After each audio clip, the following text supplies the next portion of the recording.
केंद्र सरकार शिक्षा मंत्रालय ने सीसीए लागू करने की बात कही है, जिस पर दिल्ली यूनिवर्सिटी के वाइस चांसलर ने एक कमेटी का गठन किया है। उसमें आप भी मेंबर हैं।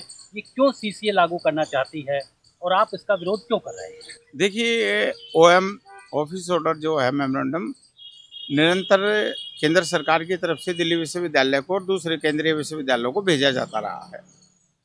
इससे पहले ये कभी भी ऐसे एग्जीक्यूटिव काउंसिल से पास होकर इसके ऊपर कमेटी कॉन्स्टिट्यूट नहीं की गई। वो मैटर आता था गवर्नमेंट की तरफ से, वो रिपोर्ट होता था और फाइल में लग जाता था। इस बार पहली बार दिल्ली विश्वविद्यालय ने इस बात का फैसला लिया कि इसके ऊपर हमको डिस्कशन करना चाहिए, और मीटिंग जो हुई 5वें महीने में उसमें ये फैसला लिया गया कि एक कमेटी कॉन्स्टिट्यूट की जाएगी। तो चांसलर नॉमिनी इंद्रमोहन कपाई जी जो हमारे हैं उनको इसका चेयरपर्सन बनाया गया, और बाकी जो एग्जीक्यूटिव काउंसिल है, हमारे इलेक्टेड मेंबर हैं जो कोर्ट के माध्यम से 4 साथी आते हैं एग्जीक्यूटिव काउंसिल के, और 2 हम चुनकर जाते हैं। और इसके साथ ही प्रोफेसर सुषमा यादव जी, उनको भी इसका मेंबर बनाया गया जो हमारी विजिटर नॉमिनी है। तो ऐसे करके ये हमारे ऊपर ये देखना चाहते हैं कि दिल्ली यूनिवर्सिटी के ऊपर ये लागू होते हैं या नहीं होते, इसको एग्जामिन करने के लिए कमेटी बनाई गई। केंद्र सरकार ऐसे जो नियम है, ऐसे जो ऑफिस ऑर्डर है, वो लगातार भेजती रहती है। इसको एग्जामिन हमको करके अब ये देखना है कि इसमें क्या होने वाला है और हमारे ऊपर इसको कितने देर तक लागू किया जाता है। जैसा कि आप जानते हैं कि दिल्ली विश्वविद्यालय एक ऑटोनॉमस बॉडी है। Autonomous body direct central service के जो सिविल सर्विस के रूल है, जिसको सीसीए रूल कहा जाता है, उसके अंडर नहीं आती। हमारे ऊपर जो नियम कायदे कानून लागू होते हैं वो हमारे Delhi university ordinance, executive council के रेजोल्यूशंस और जो हमारा एक्ट स्टैट्यूट बना हुआ उसके माध्यम से लागू होते हैं। इसलिए आज तक जब से ये दिल्ली यूनिवर्सिटी स्टैब्लिश हुई है, और हमारे एक्ट में भी, दिल्ली यूनिवर्सिटी का एक्ट जो पार्लियामेंट से पास हुआ, उसमें ऐसा कोई प्रावधान नहीं किया गया है कि हमारे ऊपर डायरेक्ट केंद्र सरकार के ये सर्विस कंडीशंस, सर्विस रूल लागू हों।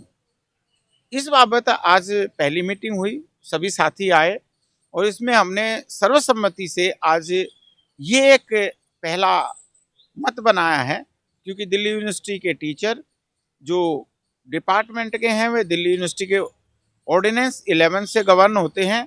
उनके अंदर कोई पनिशमेंट का अगर प्रावधान है किसी काम को करने के लिए तो वहाँ है, और कॉलेजेस के टीचर जो है ऑर्डिनेंस 12 के अंदर गवर्न होते हैं। और इसी प्रकार से यूजीसी रेगुलेशन के अंदर हमारे अपॉइंटमेंट के, हमारे प्रमोशन के अलग अलग नियम यूजीसी के माध्यम से आते हैं, डायरेक्ट सेंट्रल गवर्नमेंट के माध्यम से नहीं आते।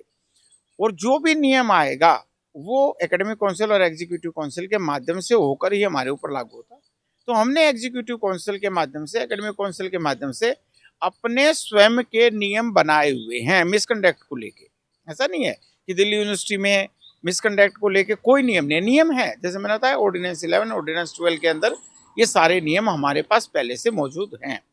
तो हमारी ये आज एक राय बनी है, एक मत बना है कि सीसीएस के ये जो रूल एग्जामिन करने के लिए, इसके इम्प्लीमेंटेशन के लिए जो कमेटी बनाई है, वो सर्वसम्मति से यही मत पर आज आई है।